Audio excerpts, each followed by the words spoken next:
bien, salut tout le monde et bienvenue sur cette nouvelle vidéo qui va retracer la saison 2019 de Pascal Ackermann. Donc voilà, Pascal Ackermann, peut-être un des 3 meilleurs sprinters du moment en cyclisme, on va dire. Il a fait vraiment une très très grosse saison. Pour moi, une des meilleures saisons qu'un coureur ait faite en 2019, peut-être après Roglic et Alaphilippe. Et voilà, je me disais que c'était cool d'un peu retracer sa saison. Et pour cette vidéo, j'ai fait une petite nouveauté. En fait, je vais cacher à chaque fois, dans toutes mes vidéos, une erreur sur mes images, sur ce que j'affiche. Et il faudra trouver l'erreur et mettre en commentaire. Et si vous avez trouvé, mettez un commentaire dans les commentaires de la vidéo. Et je donnerai tous les gagnants. Je ne sais pas encore ce que je ferai, mais je ferai peut-être un petit cadeau, une petite pub pour tous ceux qui ont trouvé. Donc voilà, j'espère que vous allez aimer ce petit nouveau concept, on va dire. Et moi, je vais vous laisser directement avec la vidéo. Voilà, pour commencer rapidement la vidéo, je vais commencer par juste donner quelques infos, quelques petites infos sur Pascal Ackermann. Donc c'est un sprinter de 25 ans qui est allemand. Il est à la Bora depuis 2017, donc ça a été sa première équipe dans le World Tour. Il a été 8ème au classement UCI cette année, et ainsi qu'il a fait 12 victoires. Je vais les retracer un petit peu plus tard, toutes ces victoires. Et 27 podiums, donc c'est quand même assez impressionnant, 27 podiums. Il a peut-être une course sur 2 été sur le podium. Donc voilà, ça c'est quelques petites stats, juste pour vous donner un peu un aperçu du coureur. Et maintenant, on va aller plus en détail dans sa saison 2019. Donc on va passer directement à sa saison 2019. Donc en quelques chiffres, sa saison 2019, c'est 5 victoires sur des courses d'un jour. C'est le podium sur le championnat d'Europe.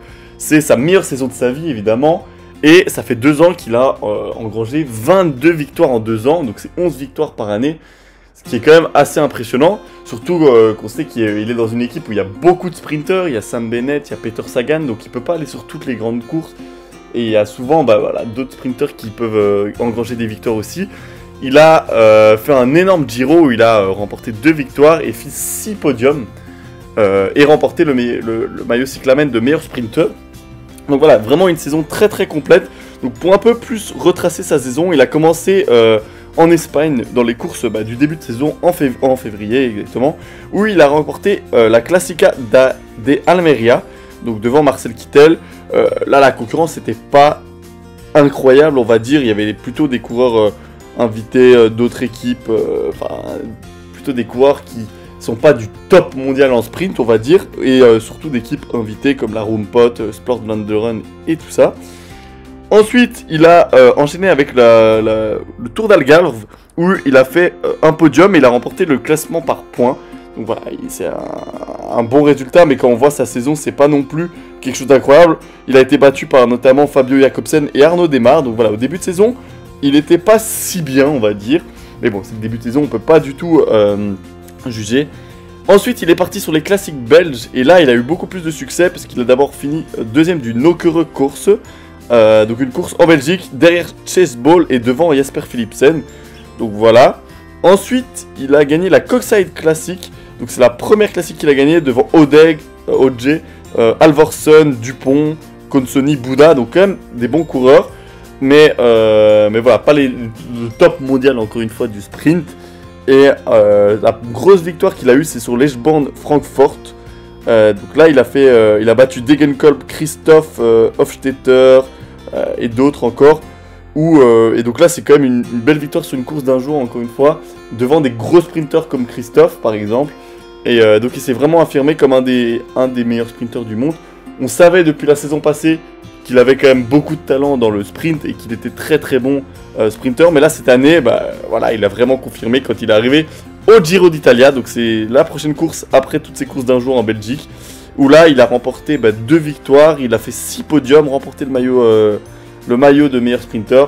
Donc là, il s'est vraiment révélé comme un des meilleurs sprinters du monde. Et pour moi, c'est le sprinter qui est le plus fort, tout simplement, s'il est emmené dans les meilleures conditions. Peut-être même en concurrence avec son équipier Sam Bennett. Pour moi, c'est le duo des 2 meilleurs sprinters du monde en ce moment, en pur sprint. Ensuite, il a gagné encore une étape au Tour de Slovénie, 2 étapes du Tour de Pologne, et il a fait un podium sur les championnats d'Europe dans une course qui était quand même pour costaud. Il a un petit peu craqué à la fin, mais il a prouvé qu'il avait vraiment une très très très belle condition, parce qu'il a prouvé qu'il n'y avait pas que le sprint où il pouvait briller. Ensuite, il a gagné une étape du Tour d'Allemagne. Et là, après, il a enchaîné plein de bons résultats. Deuxième de la Bruxelles Classique, premier du GP de Fourmi, deuxième de la Primus Classique et premier d'une autre course, la Flèche Gux. Je sais pas exactement ce que c'est. Il a encore fait une deuxième place sur le Sparkassen Münsterland Giro, donc une course en Allemagne. Et ensuite, il a fini la saison en Chine comme la plupart des coureurs. Avec 2 victoires et 3 deuxièmes places sur 6 étapes. Donc il a fait 5 top 2, désolé. Donc vraiment une saison très très belle du début à la fin. Où bah, voilà, je l'ai déjà dit, il a fait 12 victoires et il a fait plus de 25 podiums, ce qui est assez incroyable. Donc voilà, c'était tout pour ce résumé de sa saison. Maintenant on va juste passer à mon avis. Donc pour clôturer cette vidéo, je vais juste donner un rapide avis de 30-40 secondes pour terminer cette vidéo. Pour moi, Pascal Ackermann, il a vraiment montré durant ces 2 dernières années que c'est un des meilleurs sprinteurs du cyclisme actuel. On sait qu'il n'y a pas trop de patrons sur le cyclisme comme il y avait peut-être avant avec Kittel ou avec Cavendish ou quoi. Pelletti Bora a vraiment pour moi le meilleur duo. Je pense que Sam Bennett va partir. Parce que y a trop de concurrence et c'est incroyable qu'il puisse pas faire les grands tours alors que c'est un des meilleurs sprinteurs du monde, je pense. Enfin, les grands tours qu'il veut, comme le Tour de France par exemple. Il y a toujours Sagan qui leur barre la route aussi, que ce soit Pascal Ackermann ou Sam Bennett. Donc voilà, j'aimerais bien voir Pascal Ackermann sur un Tour de France, voir ce qu'ils peuvent faire. On a vu que sur 3 semaines, il arrivait à tenir, même si voilà, il a pas tout raflé, mais il a quand même remporté le maillot du meilleur sprinter sur le Giro.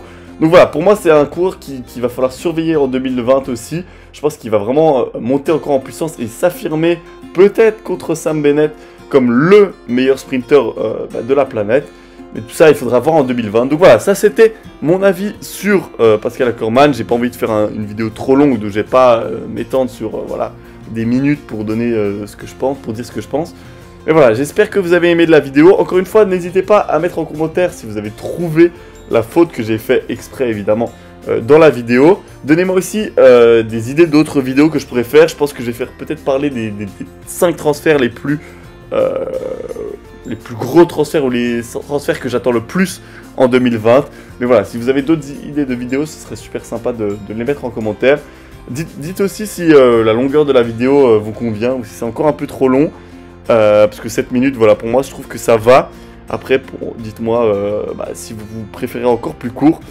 Et voilà, donc voilà, ça va être tout pour moi. J'espère que vous avez kiffé. N'hésitez pas à mettre un like, à vous abonner encore une fois. Et nous, on se retrouve pour une prochaine vidéo. Allez, ciao, ciao!